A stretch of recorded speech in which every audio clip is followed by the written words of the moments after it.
Olá, alunos! Tudo bem com vocês? Sejam todos bem-vindos a mais uma aula de matemática e hoje vamos iniciar com a autocorreção da página 120, certo? Que foi a página proposta para casa na nossa última aula de matemática, tá bom?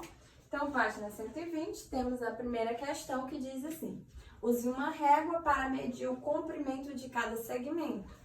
Então, para responder essa questão, vocês precisariam ter uma régua, tá bom? Precisariam ter uma régua. Então, letra A, nós temos aí o segmento de reta IJ, tá bom? IJ é igual a 4 centímetros. Não é nem letra A, perdão. IJ é igual a 4 centímetros. Depois nós temos LM, o segmento de reta LM é igual a 5 centímetros. Depois nós temos o segmento de reta SP. SP é igual a 2,5 centímetros. E por fim, o segmento de reta FG,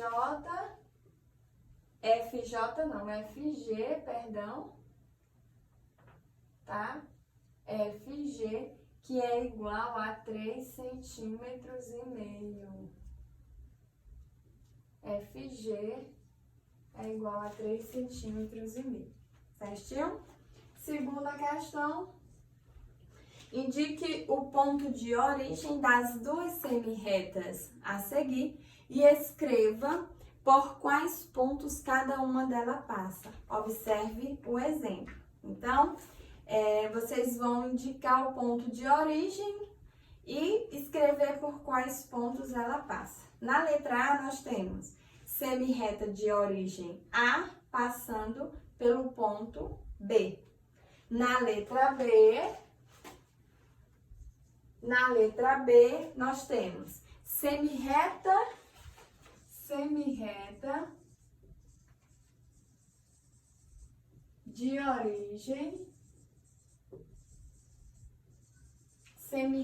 de origem J passando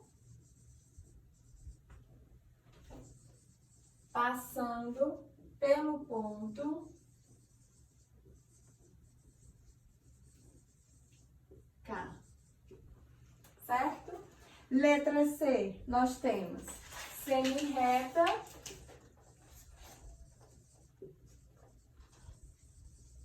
de origem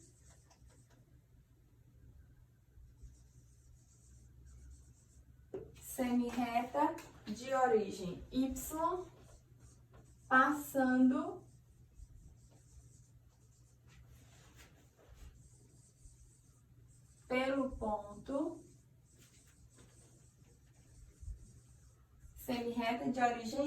passando pelo ponto Z. E na letra D, nós temos semirreta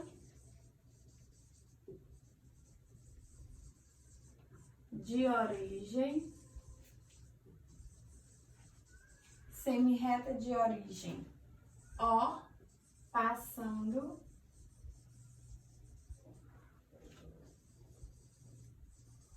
pelo ponto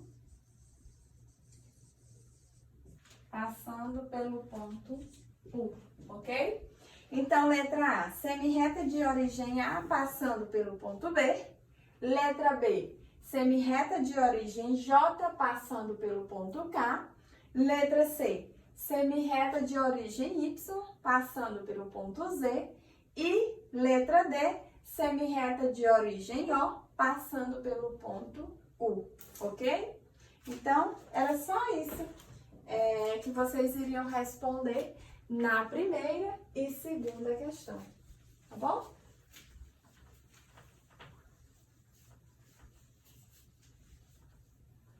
Vamos agora para a nossa página de classe.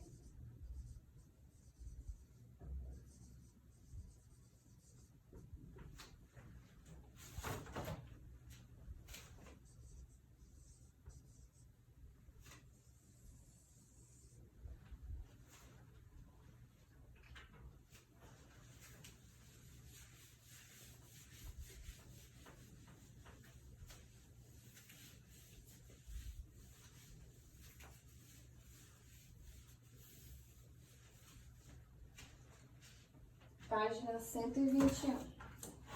Posições de uma reta, tá bom? Primeiro nós temos as posições de uma reta. Posições de uma reta. De acordo com a posição em que se encontra, uma reta pode ser classificada em horizontal, vertical ou inclinada, tá bom? Então, nós podemos, por exemplo, traçar uma reta. Eu vou chamar essa reta de reta T. Nesse caso, ela é uma reta horizontal. Horizontal porque ela está deitada. Se eu colocar essa reta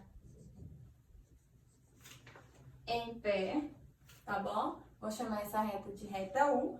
Dizemos que ela está, ou que ela é uma reta vertical. Ela está posicionada verticalmente, tá bom? E se eu traçar uma reta inclinada, tá bom? Vou chamar essa reta de reta S. Então, eu digo que ela é uma reta inclinada. Tá bom? Então, reta horizontal, reta vertical e reta inclinada, certo? Retas paralelas e retas concorrentes. Retas paralelas e retas concorrentes. Retas paralelas e retas concorrentes. Vamos entender a diferença entre elas, tá bom? Retas paralelas são aquelas que estão em um mesmo plano, não tem nenhum ponto em comum, ou seja, elas não se cruzam. As retas C e D são paralelas e as representamos assim, C paralelo D, tá bom? Então, eu vou traçar aqui uma reta C e uma reta D, tá bom? Então, reta C e reta D. Essas retas são chamadas de retas paralelas. Retas paralelas e representamos C paralelo a D, tá bom? Retas concorrentes são aquelas que têm um ponto em comum, ou seja, elas se cruzam. As retas R e Z são concorrentes, pois se cruzam no ponto T. Então, imagine aqui, uma reta... Perdão, vamos melhorar aqui. Ok. Então, imagine uma reta R e imagine uma reta Z, tá bom? Essas retas, elas se cruzam em um ponto T. Então, elas são chamadas de retas concorrentes. São chamadas de retas concorrentes, tá bom? Então, retas paralelas são aquelas que estão em um mesmo plano e não tem nenhum ponto em comum. E as retas concorrentes são aquelas que têm um ponto em comum, ou seja, elas se cruzam, tá bom? Diferença entre retas paralelas e retas concorrentes. As retas paralelas são aquelas que não se cruzam, elas não se tocam, ou seja, elas não têm nenhum ponto comum. Se elas não têm nenhum ponto comum, elas são chamadas de retas paralelas. E aqui eu tenho a reta C e a reta D. Então, eu leio C paralelo a D, tá bom? Retas concorrentes são aquelas que têm um ponto comum, um ponto em comum. Então, por exemplo, a reta R e a reta Z, elas se encontram no ponto T. Nesse caso, elas são chamadas de concorrentes, tá bom? Paralelas não se cruzam. concorrentes se cruzam em um ponto comum, tá bom? Imagine aqui os meus dois pincéis. Nessa posição aqui, eles se cruzam? Eles estão se tocando? Não, eles não estão se tocando. Então, eles estão numa posição de pincéis paralelos. Agora, imagine se eu coloco os pincéis assim, ó. Eles estão em uma posição concorrente, porque eles estão se tocando em um ponto aqui, ó. Eles estão se cruzando em um ponto, tá bom? Então, as retas paralelas, elas não têm nenhum ponto em comum. As retas concorrentes, elas se cruzam em um ponto comum, certo? Não esqueça disso. Paralelas não se cruzam, concorrentes se cruzam em um ponto, certinho? Espero que vocês tenham gostado da aula, tá? Para hoje era apenas a página 121. Tenham um bom proveito e bons estudos. Tchau, tchau e até a próxima!